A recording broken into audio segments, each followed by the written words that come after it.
that internship in Eatontown. And just a funny quick anecdote plug here. I actually didn't end up getting that internship, and didn't get one until the following year when I was at Rutgers, which I think just speaks to the resilience that's sometimes needed to keep pushing forward, and that your first effort might not always be your winning effort, but you got to keep going forward because there's something further down the line that will be there for you and for your benefit. So that being said, let's go ahead and we can jump right into the nuts and bolts here. So, as Anne and Bill and Jill said, welcome to everybody. Thank you guys for choosing to spend some time with us here today so we could learn a little bit about J&J and some of the career opportunities that could be available for you in the future. So as mentioned, my name is Jonathan Scott. Currently, I am an associate analyst on the competitor and enterprise analytics team at J&J. And I'll spare you the details of that role for right now, maybe touch on it more a little bit later as it's not the sole purpose of this presentation. But it's a full-time rotational that I started in January of 2023. And I'm very happy with my position thus far. And my path to get here was a little non-traditional in more ways than one. And then we'll see that on the next slide, kind of how that came to fruition. But here I stand, which is a place that I said I wanted to be and manifested during my time at Brookdale, and that I wanted to be at J&J and wanted to start pursuing this type of career path. And lo and behold, we're here. And of course, the journey's not over. It's kind of just the beginning of the next stage of my journey. But here I stand. And in the upper right corner here, you can see it's my QR code for my LinkedIn. So if you have a LinkedIn and you want to connect, please feel free to. Would love to connect and stay in touch with you, throughout the entirety of your educational journey at Brookdale, beyond, and as you guys begin to get into whatever your career looks like in the coming years. So looking at what I call kind of my career pathway, we have, starting at the bottom left, me, obviously, welcome, Jonathan Scott. And the start to my non-traditional journey begins pretty much immediately, in that my son was born pretty much as soon as I started Brookdale at 24 years old, I think I was. And so throughout the entirety of my educational journey, I had, a dependent and was living independently and working full time. And so during that time, I completed my associates at Brookdale. I then went on to complete my bachelor's in finance at Rutgers, during which time I also engaged in an internship for the university as an internal auditor, and then engaged in an internship with J&J in a position called corporate operations. And I'll give a little more detail on that role a bit later in the presentation alongside Frank as we share some of our interning and co-oping experiences. And then upon completion of my internship with J&J, I did receive a full-time offer, which of course I did accept and started once I finished my bachelor's degree. And I think kind of important to note here that if you look at my pathway, you see Brookdale, I completed Brookdale, but had not had any internships up to that point. And not without trying, as I just mentioned with my efforts with Anne. But I think looking back, I wish I would have maybe put a little more effort into trying to get those types of internships, particularly one with J&J, which, as I mentioned, was the company I knew I wanted to work for at that time. And so I think that just speaks to the credit of you all for being here today, and that you're already trying to put forth, the ball in motion for yourself going forward for your career in all the right ways. So to kudos to each of you for spending the time to be here today and kind of seeing what could be ahead for you. And so, I guess the question we could ask ourselves here is, why are we here? And I think that's not just one question and one answer. It's probably distinct for each of us, right? From you all, the answer could be something like, you want to make a difference in healthcare, so J&J is on your radar. Or you're passionate about a career in corporate finance, and that's why J&J, among maybe many other companies, is on your radar. Or it could just be that you just want a job and a consistent paycheck.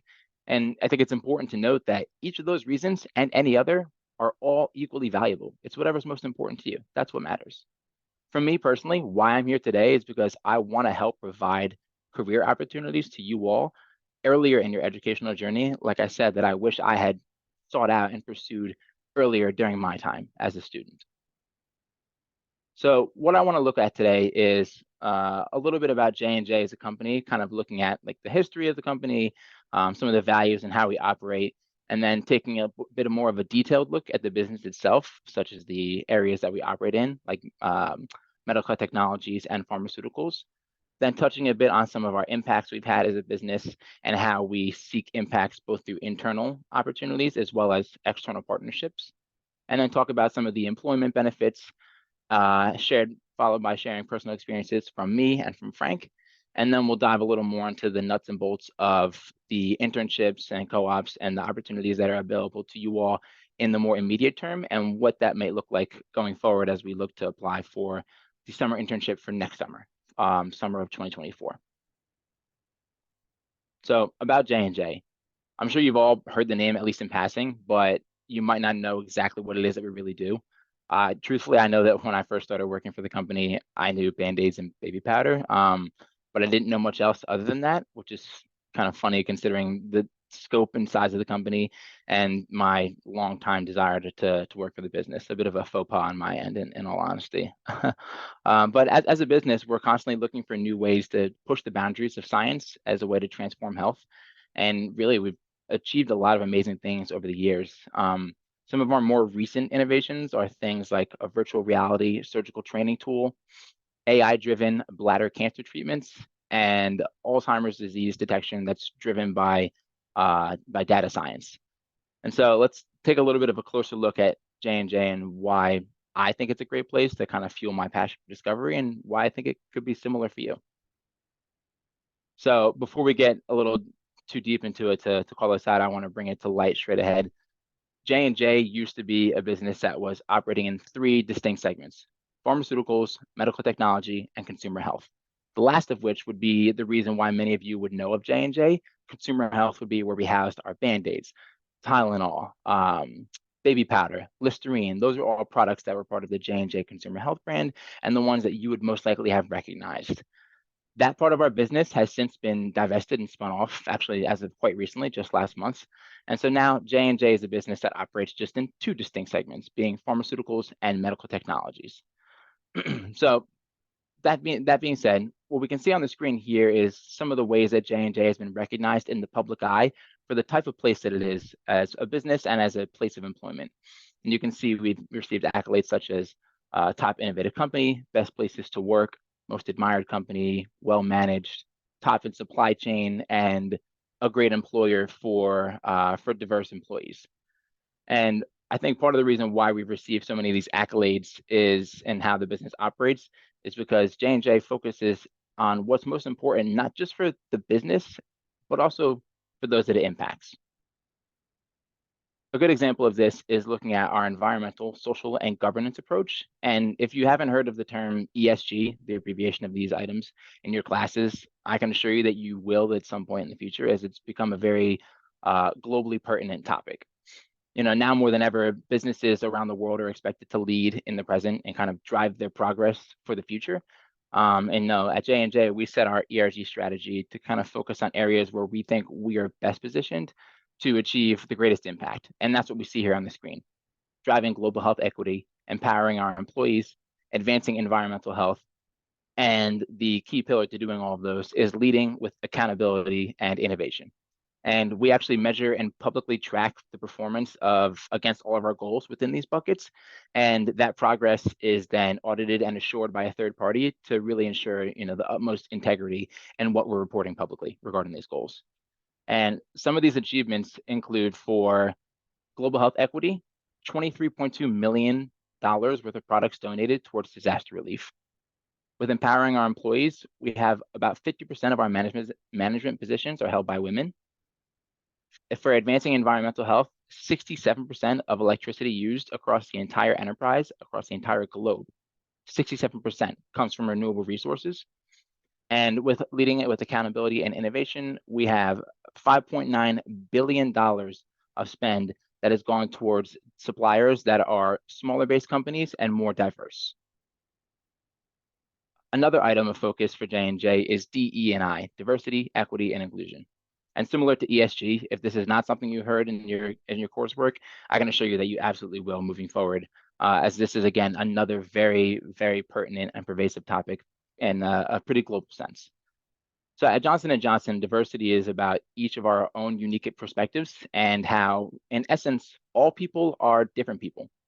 Together, we can push the boundaries of science to transform health. And we have to remember that it's about us, our colleagues, and the world that we care for. All backgrounds, all beliefs, all abilities, really the entire range of the human experience is what matters and what helps drive innovation and transformation. And we're building on this strong foundation to kind of meet the needs of the ever-evolving world and to make meaningful change, not just for Johnson & Johnson, but for society as a whole. It's a culture thing. At J&J, we really want to create a deep sense of belonging in our culture, and a culture where you feel that you're valued, your ideas are heard, and that you are absolutely instrumental in advancing that culture for yourself and for everyone around you. And we can kind of see that through the history of J&J. If you don't know, we were founded in 1886, so we're almost 140 years old, which is it's kind of surreal to think about the duration of this business. But a little fun fact is that when we were founded in 1886, of the 14 employees, 8 of them were women and 6 were men. And over the course of our history as a company, we've continued to hold on to those long-standing values, values that some other companies that were established in different times and different eras may not uphold themselves to. And I think that the key principle of those values is our credo. And this is really the values that guide all of our decision making, and it really challenges us to put the needs and well-being of the people that we serve first and foremost. And the credo is organized hierarchically into 4 different categories, and they go in order of priority. So the first responsibility that J&J has is to their patients, doctors, and nurses that use their products and services. The second is to the employees of the business and ensuring their health and well-being and their ability to care for their families. The third is the communities that we operate in and ensuring that we leave a positive footprint and impact in the areas where our business has operations and facilities. And the last is our shareholders. As J&J is a publicly traded company that operates for profit, maintaining a proper shareholder return for those that invest in the business is, of course, a key priority. But the 3 mentioned prior do take precedence over just maintaining profitability. So in essence, thinking of the things we just looked at, ESG, DE&I, our credo, the history of the business, you can really see that at the end of the day, people are our number one. People are the first priority. It's the doctors, the patients, the nurses, the employees, anyone that relies on our medicines, our products, the employment of the business. There's a lot of us. As of last year, 152,000 to be exact across the globe. And we have operations that span 60 countries with over 260 operating companies. The way to think of an operating company, to simplify it, is that each of those 260 operating companies could be considered like an office in some location that you could be hired at. So think of 260 different offices for employment opportunities across the globe. Quite a big deal. And with such a big network of people that we employ and a big network of people that we impact across the globe with our products, of course, we have a large portfolio of products too.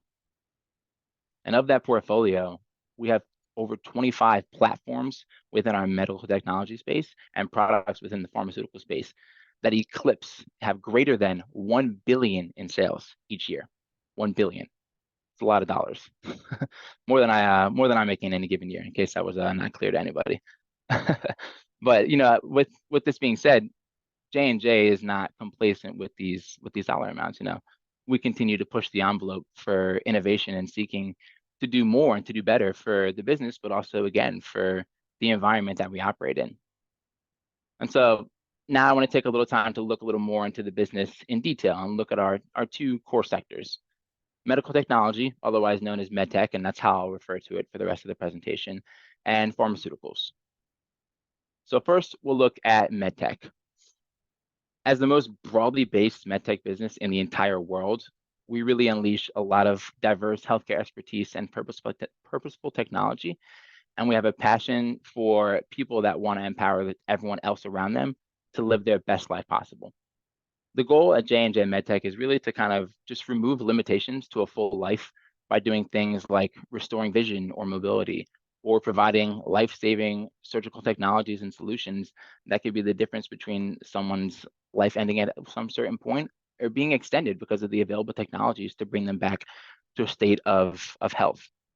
And so let's take a look at some of the more recent innovations we've had in our medtech space.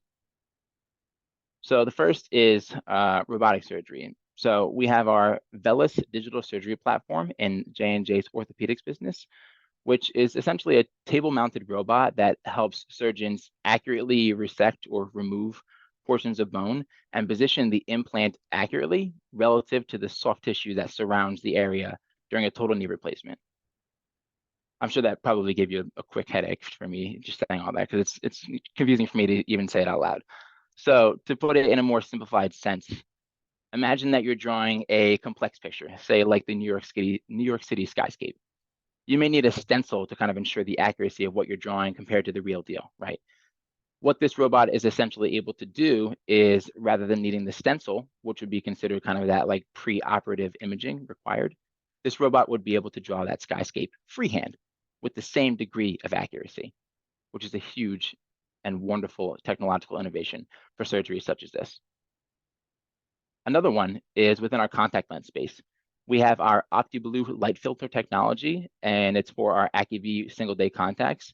Essentially, what this is if you've ever worn or seen anyone that wears that kind of blue light glasses that help with screen exposure. So when you're looking at your computer screen all day for work or TV or phone or whatever it is, they have those blue light glasses that are meant to help kind of eliminate or mitigate the like the blue and violet colored light that is meant to kind of damage your eyes. These contacts allow those to use that need contacts for vision purposes to also have that filter embedded within. So it's providing them corrections to their vision through the contact lens, but also protection against blue lights through the filter within this lens. And then the last one I want to touch on here for MedTech is the virtual reality surgical training. So at J&J's Institute VR, we have a place where doctors can kind of enter into like a risk-free surgical training simulation, and they can test their knowledge and connect with other doctors within the network.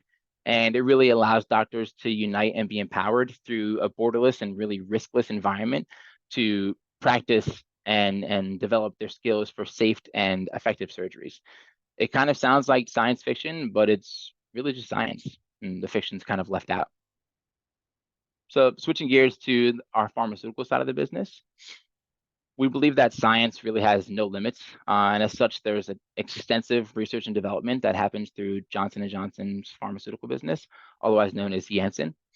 And in addition to exploring new capabilities within AI and data science, at J&J, we're really involved every step of the way from drug discovery, where we're determining and discovering new molecules that could be used for drug development, then also being involved in the development, manufacture, and delivery of these drugs throughout the entire globe of where we operate. And Janssen is one of the largest and fastest growing pharmaceutical companies in the entire world. And we have an industry leading pipeline of new products that are in the works. And it's a pipeline that consistently refreshes. So we have, say, 10 in there right now, as 8 of them move out of the pipeline and into a sellable commercialized drug. We have more that are refilling that place in the pipeline and constantly seeking new products and new innovations. And what that means for you all and for even for myself is that that means there's a lot of professional development that doesn't necessarily mean you have to stick with one product and one project and just continue to follow it. There's always new things coming in that you can get your hands on and work with and kind of expand your experiences and broaden your horizons. And so inside Janssen, we have 6 key focus therapeutic areas, otherwise known as TAs, that you can see on the screen here. I won't dive too deep into the details of them today for the sake of time and just kind of the required detail to make that conversation meaningful. But what's important to know here is that Janssen really kind of works to intercept and prevent disease, fight sickness with science, and improve our access with ingenuity. And our main focus is on the areas of medicine where we think we can make the most substantial difference. And that's why we have these key 6 focus areas, as we believe this is where we as a company can have the largest impact. We're really at the intersection of unmet medical need and innovation, unmet medical need and breakthroughs in science and technology. So across those 6 TAs, we do a wide range of work. And it's really led us to what's a remarkable track record of productivity and momentum. We have launched 21 new medicines since 2011, which based on industry standard is quite a great deal. And we also have 18 of our medicines that are on the World Health Organization's essential medicines list. We're also expecting around 36 expansions of our current products and 14 new pharmaceutical products to be filed with the FDA, the Food and Drug Administration, through 2025, which again, compared to industry standard, that's a pretty accelerated rate at which we're operating. What this really translates to is, again, limitless possibilities for you and your career. to continue experiencing and learning new things, and to also make an impact by working on products that really are going to go to those in need and can greatly change their lives. We're constantly using the power of today's technology like data science, AI, and digital innovation to progress towards our goal of developing and delivering transformational medicines and vaccines that are going to push the boundaries of science to really help us transform health. And also importantly, to make sure that we ensure these medicines and vaccines are available globally to all areas of the world, particularly those that are traditionally harder to reach. One example of this is that we have cutting edge treatments that have really transformed HIV from what was previously a kind of an all but certain terminal illness into now it's chronic but manageable condition in developed nations. Operative word, in developed nations. But there's an estimated 10 million people around the world that are unable to get these medications for their treatment. So J&J has a commitment to advancing equitable access to these medicines. And we are supporting a program in Uganda that uses drones that can serve 20 different landing sites across 5 islands and reach more than 3,700 people per day to deliver the medications that they need. Exactly the type of work that needs to be done in order to reach those further and less accessible corners of the world that have just as much, and if not sometimes more of a need for these medications than more of the developed nations and developed areas of the globe. But our impact is not just based on what we've done internally as a business. We know that ideas can really come from anywhere, and that's why we bring together great minds through new hires, such as what you all may be, meaningful partnerships with external businesses and partners, acquisitions of other companies, and collaborations that really expand beyond our reach and capabilities, as we think this is what brings us closer to those next levels of technological breakthrough, innovation, and transformation. A good example of this is JLabs. JLabs is essentially a life sciences incubator where researchers and innovators at different companies are inventing and scaling the health technologies that they see being relevant for tomorrow. We have 13 different locations that are around the entire world, some of which are hosted virtually. And we work in areas such as global public health, medtech, and pharmaceuticals, of course. And we work on a variety of projects, all of which are funded and moved forward by Johnson & Johnson. JLabs is, in essence, it's an innovation space for early stage companies and startups through an exchange of ideas and collaboration, and allows those startup companies to seek mentorship from J&J leaders in their fields to bring them closer to being another part of what is changing the landscape of global health. We also partner with some businesses that are at times outside of our typical scope. I think the key one here that all of us would recognize is Apple. You wouldn't initially think pharmaceutical business and phone maker, technology company, are going to have an implicit partnership. But I think those stark differences are where such a partnership can be that much more valuable. J&J and Apple work together to develop an innovative app that detects atrial fibrillation, and it's available to Apple Watch wearers and can help prevent harm from arrhythmia. And this has been, a critical innovation for J&J, as it not only has provided an efficacious product that can be used, but also kind of opens up the doors to, okay, this type of innovation, this type of partnership outside of just pharmaceuticals partnering with other pharmaceuticals, it's opening that door a little bit wider and allowing that type of innovation and partnership to be more actively sought out, which ideally will lead to that much more of a transformative future for us and for the globe around us. We also do, being a company of our size, a lot of acquisitions. And there's way more than we could just show on one screen here, but these are some of the largest that have happened in most recent years.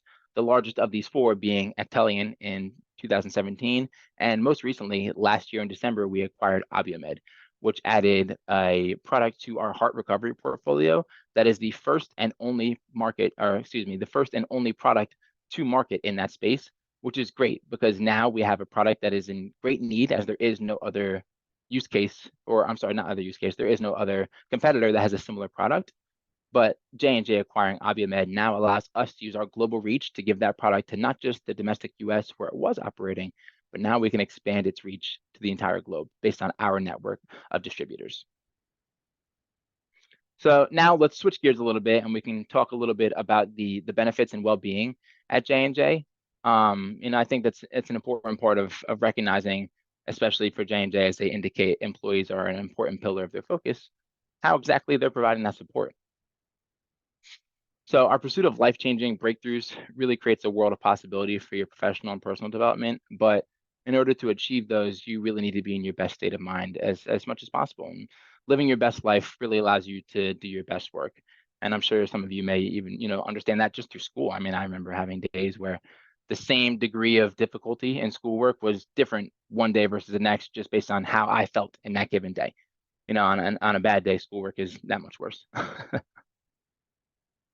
So we offer a lot of what would be, I guess, considered traditional benefits, right? We have medical, dental, vision insurance, and we have plans for individuals as well as for dependents. I do have the insurance for myself and for my son, and it's very good insurance. I have no qualms with it whatsoever. But we do also have other different benefits that aren't as widely seen at other companies. So we have support for families as they need to care for others that may be sick. So you have time off to help care for sick family members. J&J contributes to a health savings account at $500 to $1,000 per year, which is essentially money that is tax-free on all fronts, but can only be used towards specific medical needs. But as hopefully none of you know, but some of you may know, medical expenses can get extremely out of hand extremely quickly. So having contribution from your employer and money that is tax-free and dedicated towards those probably expensive impacts is really helpful. And I've already used a bit of it myself for certain medical expenses. So I've seen the immediate benefit of it. And we're also, J&J is focused on supporting the well-being of its employees on many fronts. So we have different benefits to keep you in good shape. So we have a $500 stipend per year that can go towards any sort of physical exercise endeavors, whether it's a gym membership, a sports team, dues, at-home gym equipment, so on and so forth. Making sure that you are also focusing on your mental health and well-being. J&J has Teledoc and Calm, two different apps, one for speaking with therapists and one that has kind of meditations and different like soundscapes to be utilized, both of which are free to utilize by employees, as well as many different internal resources for mental health. There's also different financial resources available, such as, like I mentioned, the HSA, J&J's contribution to a 401k, a pension, which is very uncommon among public companies these days. And then at the end of it all, really a balance that helps lead to your success. So balance in not being worked too much at any given time, balance in that you may need to flex your schedule, say I can work at this time, but not at this time as much. I need time off to take care of this. Having that balance is critical as well and is a major focus of J&J as it cares for its employees. And to that point of flexibility, J&J, since COVID and the kind of the ending of it as people return to the office, has mandated a 3-day in office mindset with 2 days being remote. And that is pervasive across the entire enterprise and has been stated as being their permanent structure for work. So I don't ever spend 5 days in the office. I'm home right now, actually. And it's only ever 3 in the office at max, unless you choose to otherwise. And there's also the ability to apply for what's called a flexible work arrangement, where if you have additional needs where you would need to be away from the office for more than 2 days a week, you can apply for that sort of acceptance and only be there 1 day or 2 days or whatever it may be. And it's a pretty generous offering that is not usually denied, of course, if the reason and the rationale holds water. And another support tool is how J&J focuses on the well-being and continued learning of its employees. So J&J Learn is a new platform that has a lot of developmental offerings, including learning modules that span a variety of different disciplines. Even outside of like business and finance, you can find things in essentially any educational topic that J&J could play in, which is in essence everything: engineering, science, supply chain, business, law, anything you could think of, you can most likely find some sort of learning module on it. It also has offerings for seeking mentoring or seeking the chance to mentor, to be a mentor, as well as different growth opportunities for those that are seeking additional experiences outside of whatever their core role is. So for example, if you work in finance and you want to experience something in marketing, you can go and apply for different, they're called grow projects, to go work in marketing for X number of weeks or months and kind of expand your horizons and experience something in that realm. And so with that, I heard a little bit about the business, who we are as a whole, more of the nuts and bolts of the details, medtech versus pharmaceuticals, some of our impacts there, how we partner externally, as well as how the company provides benefits to its employees.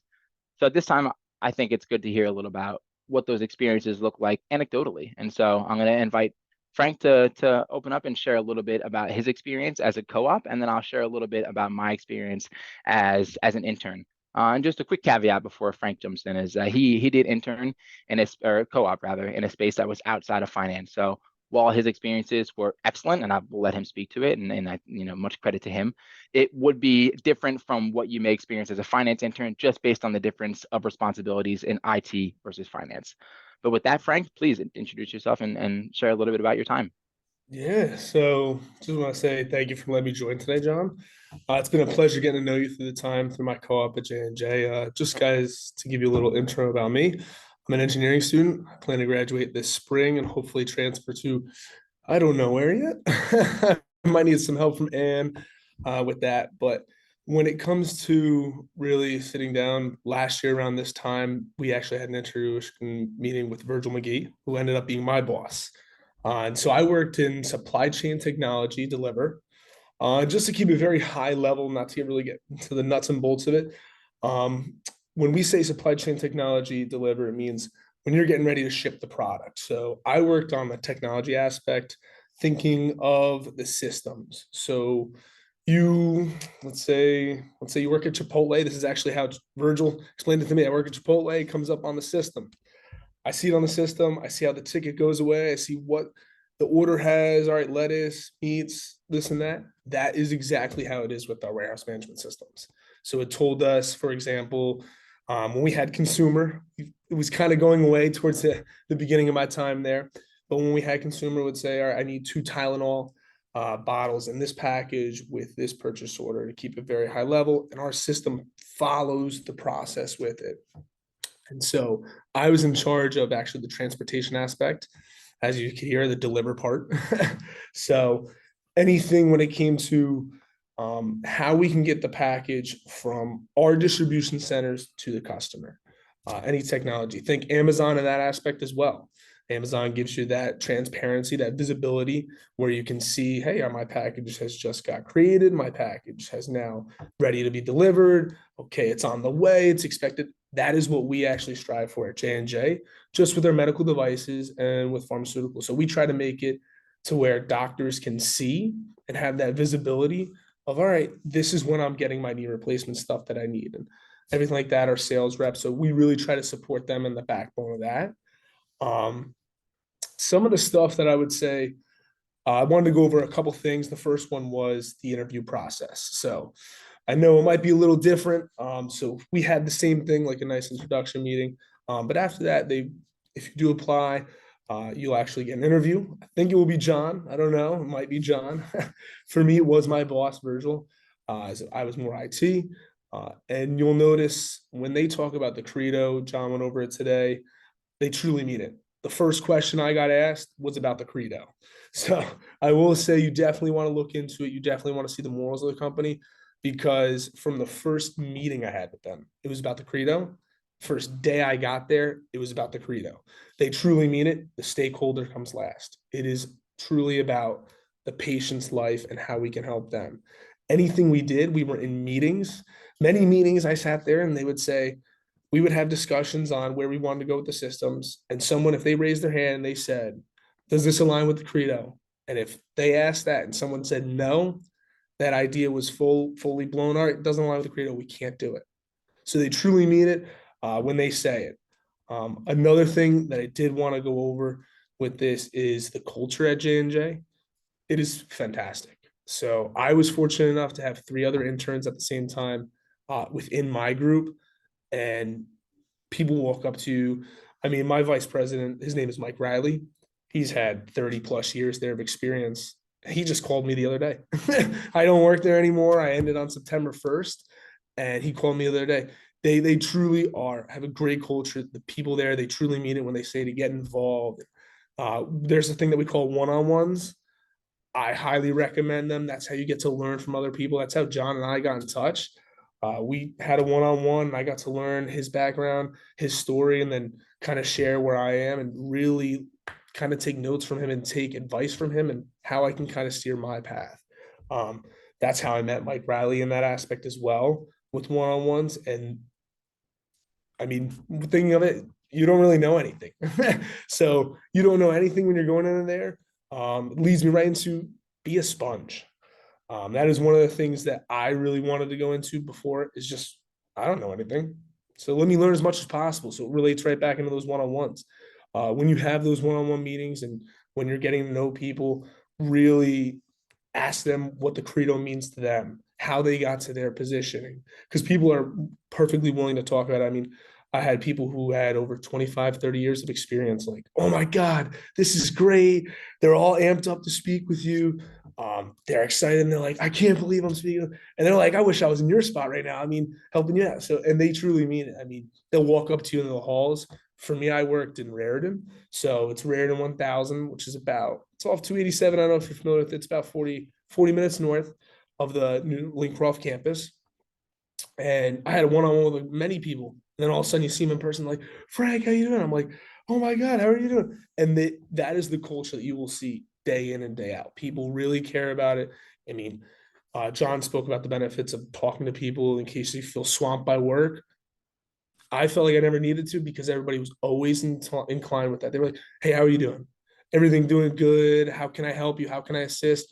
Um, and then it kind of leads me to my last transition of your mind will like expand tremendous. I mean, for me, it was one of those things is I had my final meeting with my boss back a couple weeks back before I left. Uh, he couldn't believe how much I learned, and I couldn't believe how much I learned. The way that I speak now, the way that I talk, the thought process, my problem solving, all changes because you're learning from so many diverse people on how they think, and you kind of take little bits and pieces from everybody. You kind of sit there and you can't believe how much you transform. So I will say, if you are fortunate enough to get this internship and be able to work for an amazing company like Johnson and Johnson, it's something that when you take that time to self-reflect at the end, I can guarantee you will have that same epiphany where you're like, oh my God. I mean, my mom was looking at me. I was at the kitchen table one day and I was like sitting there, I'm just talking to her. She's like, what did you say to me? And I was like, oh, I was like, all right, I'm thinking as a worker. And she's like, what is going on here? So it was one of those things that it's so cool. And kind of just to highlight those three things is the culture is one of the things that I just want to always repeat was the best thing for me. A second thing that I like to re-highlight again, reiterate is being a sponge. Really sit down, really try to just say, you know what? I'm gonna come in. I know I'm a blank slate. I don't know anything. So just keep soaking up. Just keep and whatever comes to you. If you have any questions, people love answering questions. I know we say it sometimes in class. There is no dumb question. It translates right to J&J. They will say, there's no dumb question. Please give me as much questions as they want. I mean, I had the CIO of my company, Tom Weck. I had a fortunate opportunity to meet with him. And he looked right at me. And he goes, "What's your question?" I asked him my question. I was like, "This might be a little." He goes, "I'll stop you right there. There is no dumb question." And that's the CIO of the whole company right there at J&J. So this is like big dog, top dog, and he's sitting there, and they truly, and it runs down for everybody. There is no dumb question. So when you're being that sponge, ask. You think of something, ask it. People are willing to answer. Then lastly, just to reiterate again, is you will be astonished at how much you will learn and how much you will be gained from personal growth to professional growth. And at the end of it, I always will say a tip that I will say if you are fortunate to get this internship before you leave, make sure you make a LinkedIn. So you will want to make a LinkedIn and you will want to link in with everybody because my phone is blowing up right now with how many connections I made because it's not only that I went there to learn professionally, but I can't believe how much personally that I grew through just learning from everybody. So I mean, I'm sitting here talking to people just about the Eagles game that happened Thursday night.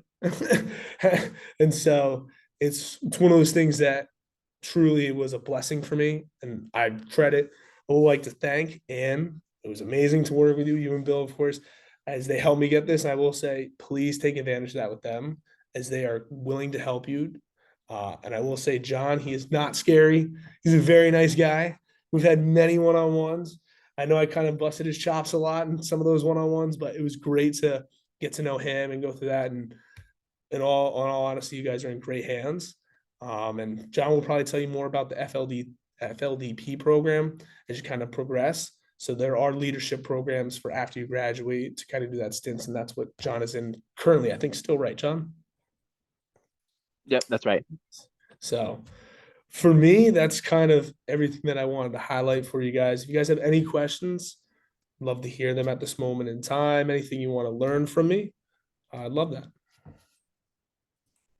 Thanks, Frank. Appreciate that. Actually, I do have a question. I think that would be maybe a little helpful, shed some more perspective. So, and I'll answer this for myself when I give my story a bit. But after your time, when you did your co-op, which for anyone on the call that may not be aware of the differences, so a co-op is basically an extended internship. So Frank worked for what was initially a 6-month stint, and then was extended due to his good performance to be I think what, about 9 months in total, 8 or 9 months in total, Frank. Yeah, unfortunately for Yeah. Virgil, 9 months.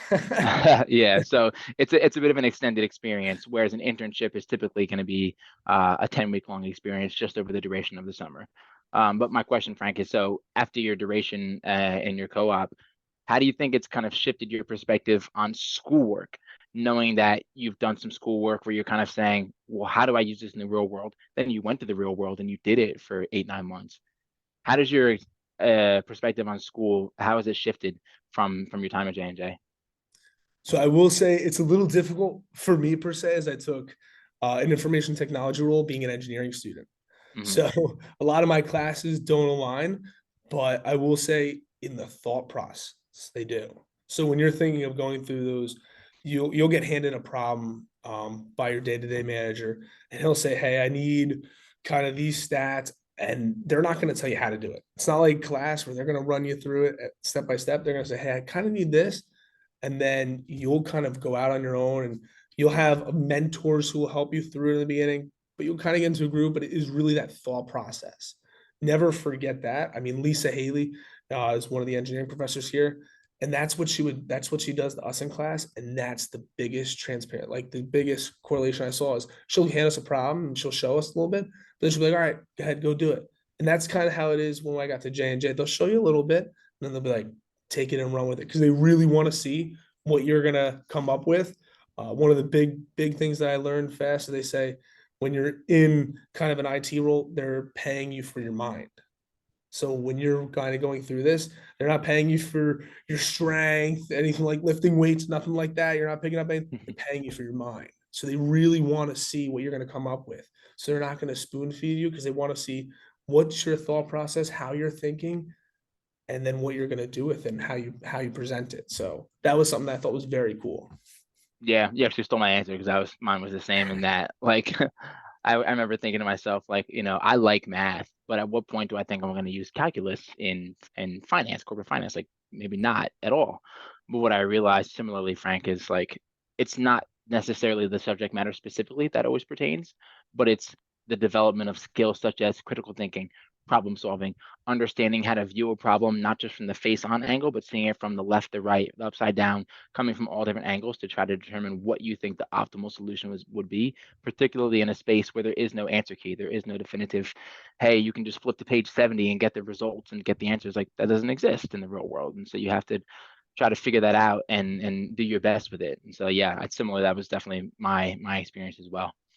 So thanks for sharing your story, Frank. I mean, I know it, I love it, but I love hearing it all the same just as much as I did the first time around. So thank you. Thanks for sharing. No problem. Thank you for having me. Yeah, of course.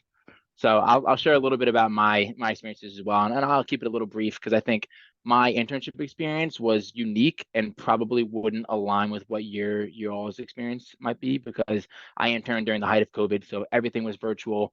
The structure of the internship was kind of being figured out for the virtual world, so it was a little haphazard at that time. But that being said, it was still a great experience. Like I said much earlier in the presentation, I worked for a role called corporate operations in finance. And in essence, it was a project based role where I had like one major project that I worked on called the global footprint. And what I did was track all of our employees, sales, research and development spend, and manufacturing facilities across the entire globe to basically determine what our economic impact is in different regions. So, simply put, if we are operating in Argentina and we say that we want to establish new operations in Chile where we don't currently have any, this analysis would help us approach those governments and political figures to say, hey, we have X number of employees and jobs that are paying this amount, and we spend this much on research and development in Argentina, a neighboring country to you. And we want to do something similar in Chile, and it could have this type of economic impact to you and to the citizens of your country. And so it acts as a good like a geopolitical tool for J&J as we look to expand our reach more globally than we already are. And then the other thing I really spent so much of my time doing as an intern, much to Frank's point, is I did so many one-on-ones and connections with people across the business, which truthfully I think is how I really received a full-time offer. I think the project went well, but I don't know that it was anything like super standout where people just saw that and said, "Who did this? I want to hire him." It was a matter of I went out and made my name known by talking to people, showcasing my intellectual curiosity, asking questions about what they do, about what I should be doing, just making it known that like I'm here. I want to continue to be here in the full-time position. And I really have, an eagerness and a drive to do whatever I can to bring my best self to J&J. And I think that's really what helped stand me apart from others and allowed me to get the full-time offer. And then regarding my full-time position where I am now, so the competitor and enterprise analytics team, in essence, what we do here is we're comparing J&J to any of our peer competitors. So, for example, we would look at, J&J versus Pfizer, a huge pharmaceutical competitor for us. And our team does all sorts of analysis looking at things like their income statement or their cash flow statement, and determining kind of where we are performance-wise against them. And if we're above them in performance, what can we do to maintain that lead? And if we are below them in performance, what can we do to kind of bridge that gap? And it's a very unique role that gives me a lot of executive level exposure where I'm consistently presenting to people that are at the VP level and at times the executive committee or C-suite level. So it's a very interesting and cool experience. And it's part of, as Frank mentioned, the Finance Leadership and Development Program. And I'll get into that in a little more detail in just a moment. But before we do, I want to talk a little more about the different opportunities that are available for you all now, but also in the coming years. And so really the first I want to look at here is internships. So as I mentioned, it's 10 to 12 weeks experience. And there's a variety of areas that you could operate in, as seen here on the screen. What we're focusing on here today, of course, is finance, but there are other intern opportunities available. So whether you want to explore that or you want to share this with somebody that might be interested, there are many opportunities outside of just finance specifically. Um, then we have co-ops, which is what Frank engaged in, which, as I said, is more of a similar working capacity, but extended to a 6-month term rather than 10 weeks, which with the additional time, of course, comes the ability to kind of dive a little deeper into whatever your subject matter is for your role.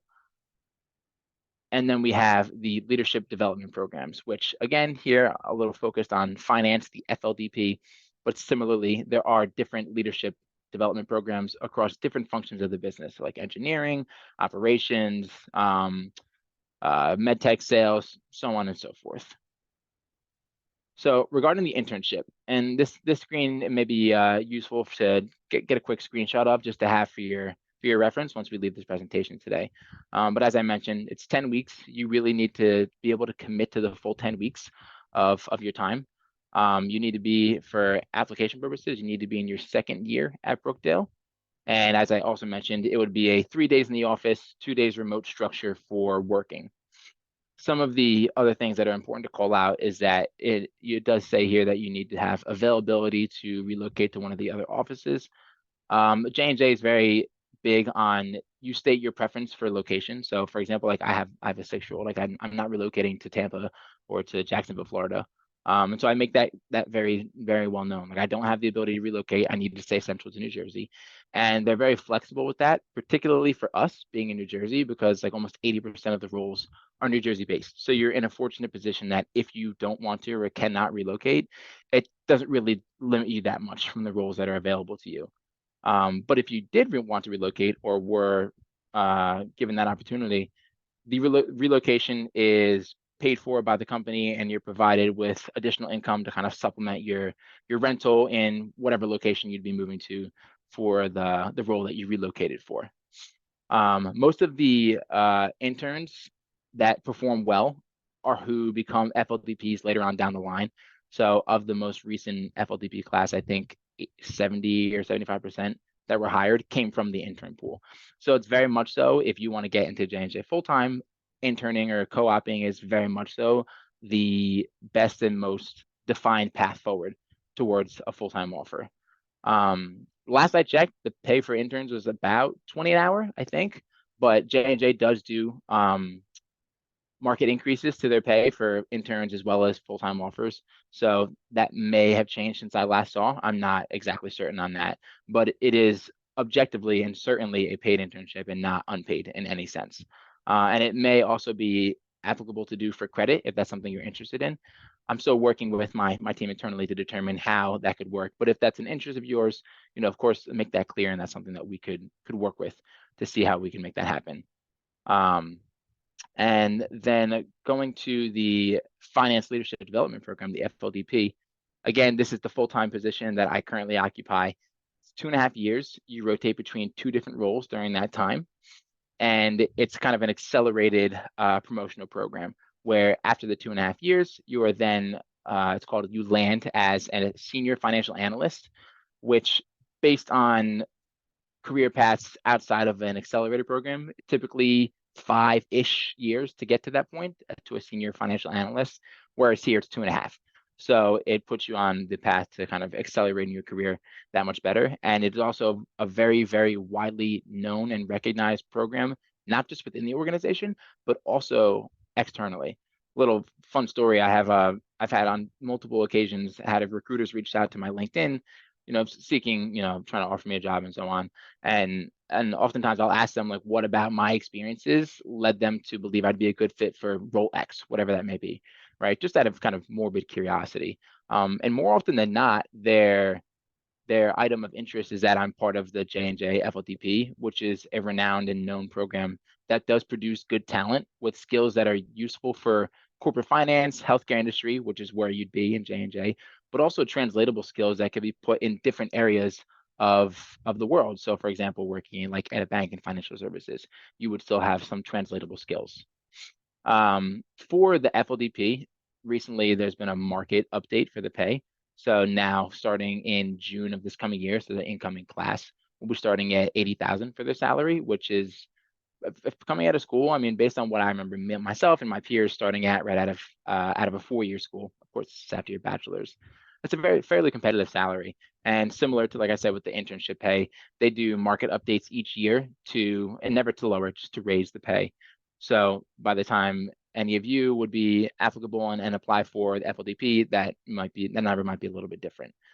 So just worth noting, because at the end of the day, employment is for money. So I think it's important to kind of know a baseline of what you could be expecting in regards to that. So with that being said, the question here then is, are you ready to help change the future of health and also the future for yourself? What's your next move going to be? So how can you apply? You can either use this QR code here on the screen. That should bring you right to the application link for the summer 2024 finance internship, or I have the instructions at the top of the page there to help guide you through if you're on your mobile or just don't like QR codes and want to just do it manually. You can follow those instructions. As far as other important considerations here, the applications need to be submitted no later than September 29th, which is next Friday, I believe. And this is because we will then start the interviews between October 2nd and 11th and have to provide our candidates to the J&J team no later than October 13th. And an important note here is that I have secured a guaranteed at least one position for a Brookdale student with the summer 2024 interns. So there is at least one spot reserved for one of you or someone else from Brookdale. That spot cannot be claimed by someone from another school or university otherwise. And it's at least one. There could be more, but is at least one that is open just for us, which I think is great, because it really allows for a competitive pipeline across all universities, but giving everyone at the same time a fair chance for entry into the program. And for those of you that would be then invited to interview, I would not be interviewing. So sorry, Frank, you were a little off on that one. I have two of my colleagues that will be doing the interviewing, but I will be available to do prep sessions for the interviews for those that would be invited as such. And otherwise, if you have any questions or problems, or really just to stay in touch at all, whether it's an internship for this year, next year, I mean, really literally anything else, my email is there at the bottom as well that you can reach out to me at. And then as I showed earlier, I have my QR code for my LinkedIn, which if anyone needs me to quickly flash back to that, I can as well. But with that being said, that's pretty much what I have for you today. I know we only have a couple minutes left, but I do want to see if there are any questions, whether for me or for Frank or for Ann or Bill or Jill, any of us. This time really is for you all and want it to be for your benefit. So again, thank you. I appreciate you all taking some time today. And let us know. Do you have any questions, any thoughts? Don't be shy. You can put it in the chat if you don't want to call out, and we can read the question. We're happy to do that. Thank you so much, both of you. While we're waiting for people to ask some questions, you gave us some great dates too, so some timelines. September 29th, applications are due. I am assuming when they go to the QR code, you'll be able to find the application, but if you need help with resumes, again, our office, you can reach out to Bill, myself, career at brookdalecc.edu. We can set up an appointment in person through Zoom, get you started. Anybody that has any questions about any of this, please let us know. Any questions at all? I think we do have a question that popped up. Let me go here. So from Brian, will there be another internship opportunity for next year? Yeah, great question, Brian. So in essence, what I'm doing here with you all today is kind of the grassroots. Like this is the first that we're establishing the opening of this pipeline from Brookdale to J&J, and very much so is a passion of mine to ensure that this pipeline not only stays open, but widens. So hopefully by next year, there'll be an opportunity for not just one guaranteed spot, but perhaps two. And then of those two, then we have, a good track record and reputation of Brookdale students where then they're going to be seen, maybe more favorably than students from another university and so on. And then, of course, we could then pursue ideas like co-ops and so on down the line. But in essence, yes, there will be at least one guaranteed for the following year. I'm hoping to expand that. You got it. Thank you.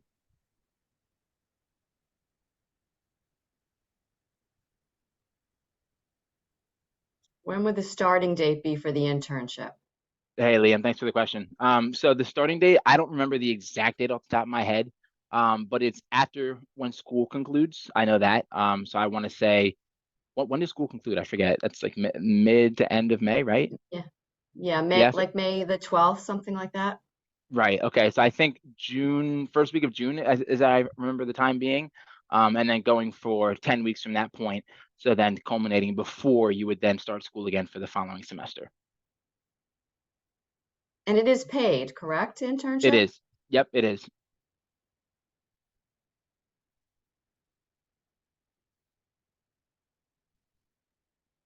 I have another question actually for Jonathan.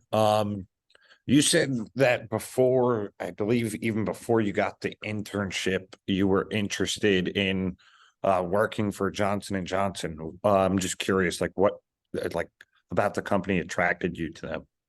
Yeah, great question, Liam. That's honestly very great question. The reason why is because of a lot of those company values that I spoke on behalf of, particularly the focus on employee wellness. Like I said at the start of the presentation, I had my son very early in my educational journey. When I started Brookdale, my path was actually to do physical therapy. And I shifted that because the required schooling and the earnings potential was not what aligned with like my new role as a parent at that time. So I shifted to business and to finance and wanted to make sure I put myself in a position where I could still, do what I needed to financially as far as earning a living, but also not putting myself in a position where earning that living was completely debilitating all the other aspects of my life, such as parenting.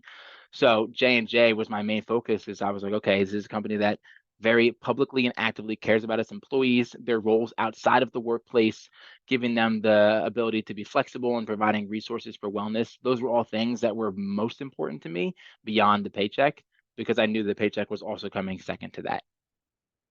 Thank you. Yeah, absolutely. I see another question. How much of a finance background do you need?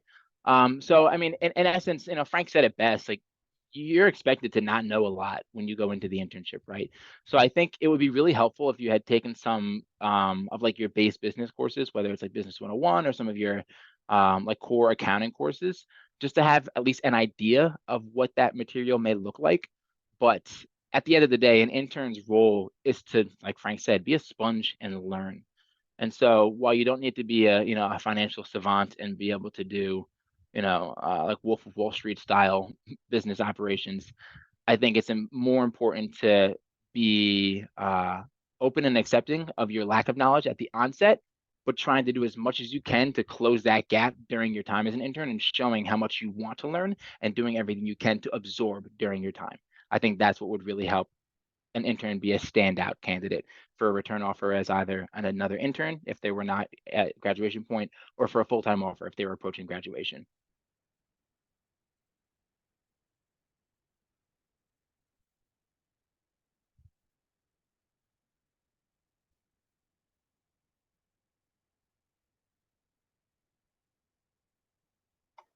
Anything else? I don't see any more in the chat. I don't know if anybody has any other questions.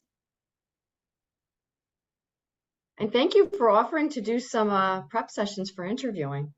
Yeah, absolutely. I think I had a couple that were done for me, and I think they were, crucial in doing as well as I did for the interview. So I'm trying to pay forward everything that I can. And to that point, I think to any of you that do apply and want to pursue this path, I highly recommend taking the time to speak with Ann and Bill and everyone in the career services office to help craft your resume. It's a weird science to do resumes. It's can be tricky, and it's particularly tricky when you have to like write about yourself, and it's almost like boasting in a weird way. Just trying to talk about all the good things you've done. It can be hard sometimes, and so having an objective third party that can come in and help provide guidance on, hey, this does sound good, maybe we could do it better this way, or like, is there more you could be saying? Are you holding back? Has been very helpful for me as I've crafted my resumes in the iterations over the years, one of which times was at Brookdale. And I highly recommend you doing the same for yourself.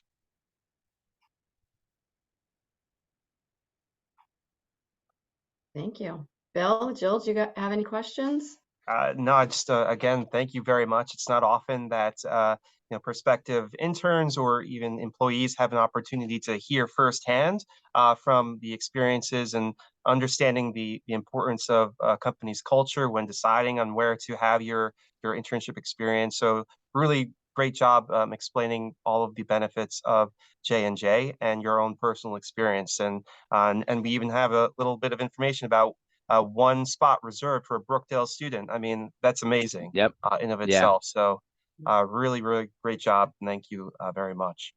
Yeah. And actually one last thing, that being said, I want to make it clear, like my role here, like I really want to champion for Brookdale, for you as students, really whatever that means. And so that being said, like, if finance is not the area you would think you want to explore, like by all means, still reach out to me. I might not know the answers, but I can probably find out the person who does and help you in that same way. And to that point, I do know that, Frank mentioned Virgil, his hiring manager for his co-op. I know he'll be hosting an information session, I believe on October 5th. Is that correct, Ann? On or abouts, yeah. The more information to follow, but yes. Okay. Early Yep. October. So whether it's you or again somebody whatever it is, spread the word. Let's get the word out there for everyone to start seeking additional opportunities. I think it's for the benefit of all of us. So why not, right? Mm-hmm. Great. And thanks again, Jonathan and Frank, really for sharing your stories and being such champions for Brookdale. We're really proud of the work that you've done. And who knows, in the future, another student that's on this call could be joining you on the other side. So that's the idea. Thanks for sharing that today. Yeah, absolutely. Thanks so much for taking some time today. Appreciate everyone's attendance. Thanks, everybody. I'll hang on a little bit in case anybody has any other questions, but I will as well. And thank you, Frank, for your time today too. We appreciate it. We'll see you on campus. Definitely am right now in Mass. Thanks again, Frank. Good seeing you.